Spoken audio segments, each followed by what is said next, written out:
Тема сегодняшнего нашего урока – красота души человека. По рассказу Михаила Александровича Шолохова «Судьба человека». Родина подобна огромному дереву, на котором не сосчитать листья. И все, что мы делаем доброго, прибывает сила ему. Но всякое дерево имеет свои корни. И эти корни имеют люди. Корни – это чем мы сегодня живем. То, что мы прожили год назад, 100, 1000 лет назад. Это наша история. История нашей Родины.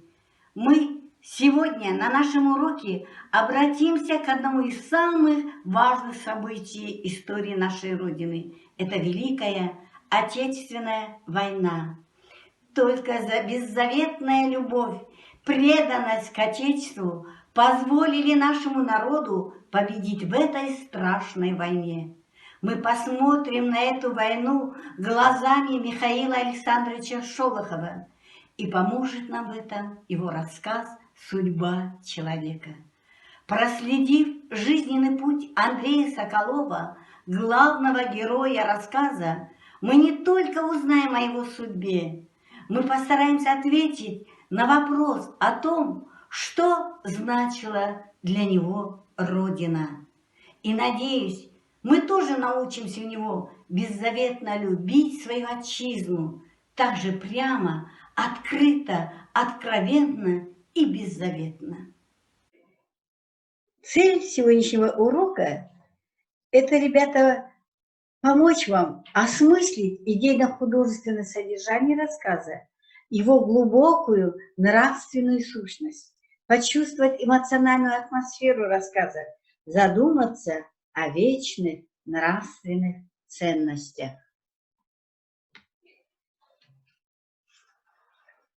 Список знаний и наград Шолохова говорит о значительной фигуре писателя не только в русской, но и мировой культуре. Он автор рассказов «Судьба человека», «Нахаленок», «Донских рассказов», романа «Тихий дом», «Поднятая целина». Они сражались за Родину. Шолохов – лауреат Нобелевской премии. Итак, сегодня мы говорим с вами об одном из самых замечательных и проникновенных рассказов Шолохова «Судьба человека». В нем поразительно ярко нарисована человеческая судьба, полная горчайшего драматизма, раскрытые существенные черты русского национального характера. Воспринимали каждый по-разному, они много спорили. Это является доказательством тому, что равнодушных читателей Шолохова не было, потому что проблема этого произведения близка каждому. Первые послевоенные годы на охоте с Шолоховым произошел такой случай. Был большой весенний паводок. Шолохов сидел около плетня у речной переправы, отдыхал. К нему подошел мужчина с мальчишкой. Принял его по одежде и руке в мазуте за своего брата-шофера. Рассказал о тягостной судьбе. Она очень взволновала Шолохова.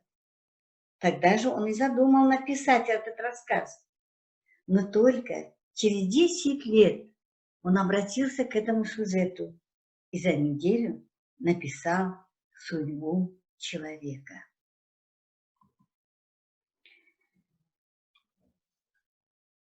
В образе простого русского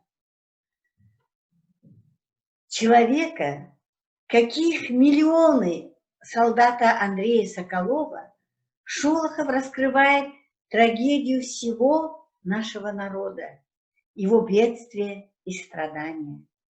В этом обобщенность, собирательность образа Соколова.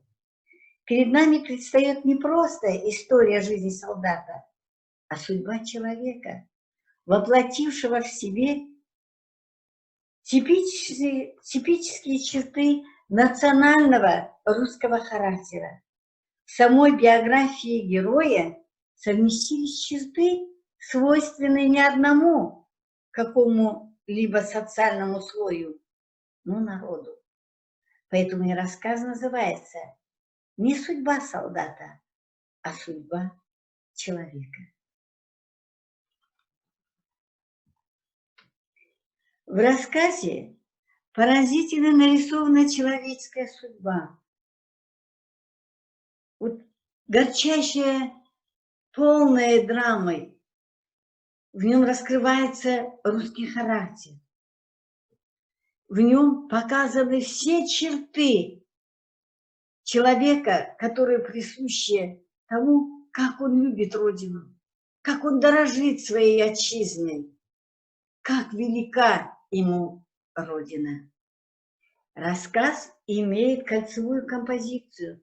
Он начинается со встречи автора со случайными попутчиками Андреем Соколовым и Ванюшкой и завершается расставанием с этими людьми, ставшими автором близкими и дорогими.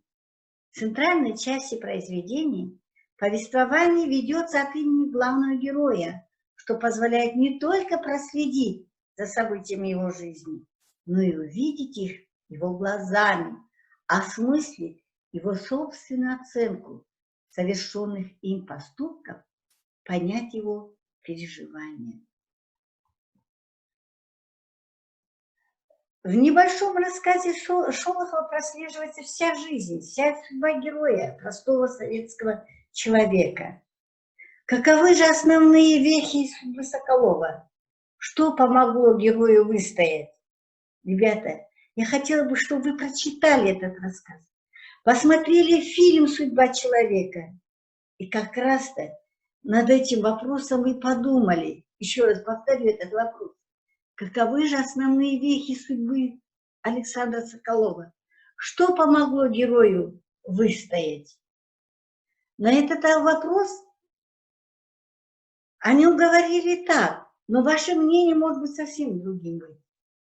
На то ты и мужчина, на то и солдат, чтобы все вытерпеть, все снести, если к этому нужда позвала. Во время войны Андрей Соколов попадает в плен, и в плену ему приходится совершить убийство, хотя это ему было трудно, убивать своих, но это был не свой, но предатель. Ему пришлось поднять руки, идти на преступление. И тогда Соколова вызывает сам Мюллер, комендант лагеря. Диалог с Мюллером – это не вооруженная схватка двух врагов, а психологический поединок, из которого Соколов выходит победителем, что вынужден признать сам же Мюллер. Комендант лагеря хотел повторения Сталинграда. Он получил его в полной мере. Победа советских войск на Волге и победа Соколова – это события одного порядка, так как победа над фашизмом – это прежде всего победа нравственная.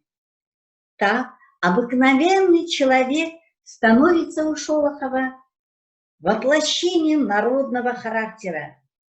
Фашизму противоставляет герой и великую силу терпения, столь свойственного русскому народу.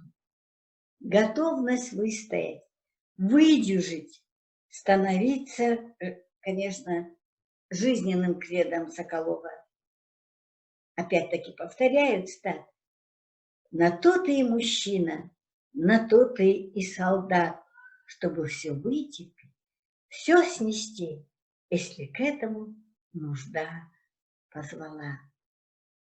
Мюллер предлагает выпить Соколову, предлагает закусить буханкой хлеба и кусочком сала. Но Соколов, хоть и был голоден, бессилен, он не бросается на кусок хлеба и сала, как голодная собака. Он выпивает водку, вторую, третью, но не закусывает. Но не выдает он своих. Он выдержан. И в конце концов он берет буханку хлеба и кусок сала и уносит его своим друзьям. Делится со своими друзьями. Самым страшным стала для Соколова потеря близких. Мой сын лежит, мой. Это всегда улыбчивый, узкоплечий мальчишка с острым кадыком на худой шее. Лежит молодой, плечистый, красивый мужчина, глаза полуприкрытые, будто смотрит он куда-то мимо меня, неизвестную мне даль. Только в уголках губ так навеки осталась смешинка прежнего сынишки. Только какого я когда-то знал. Он потерял семью, он потерял своего сына. Самым страшным, самая больная, тяжелая ноша для него это была потеря сына, жены. Сколь велика должна быть боль, которую испытывает этот человек, если он, не раз глядевший в лицо смерти, никогда напасовавший перед противником, говорит: за что же ты жизнь так покалечила, за что так исказнила? Сердце героя окаменело от горя настолько, что даже плакать он не способен, хотя слезы, может быть, и принесли бы ему облегчение. А мои невыплаканные слезы, видно, на сердце засохли. Не все так безысходно для главного героя рассказа Шолохова «Судьба человека». Он встречается с еще более настрадавшимся в свои детские годы беспризорником Ваней и находит в себе силы не только жить дальше, но и помочь тому, кто в нем действительно нуждается. Вот таков настоящий человек. Именно человек, а не только Андрей Соколов. Ведь в своем рассказе Шолохов создал собирательный образ русского солдата периода Великой Отечественной войны. И те качества, которыми наделен Андрей, был присущи большинству русских бойцов. Стойкость, храбрость, честность, достоинство и гордость.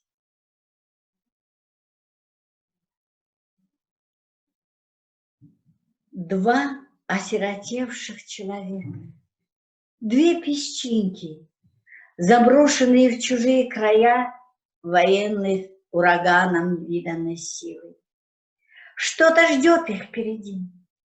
И хотелось бы думать, что этот русский человек, человек несгибаемой воли, выдержит, и около отцовского плеча вырастет тот, который, повзрослев, сможет все вытерпеть, все преодолеть на своем пути, если к этому позовет его Родина. Любовь к Родине – это неотвлеченное понятие. У этой любви есть основа – семья, дом, школа, место, где ты родился. Вот с чего начинается Родина. И даже если судьба отбирает самое дорогое, достоинство и любовь к своему народу, помогут обрести все заново. Ребята, мне бы хотелось, чтобы вы прочитали рассказ «Судьба человека» и по всей возможности посмотрели фильм Бондарчука, тоже называется «Судьба человека». И по ним написали мини-сочинение на тему актуальность рассказа «Судьба человека». А также второе задание – составить синклей со словами «судьба» и «русский характер». Это будет для вас домашнее задание. Спасибо, ребята. До свидания.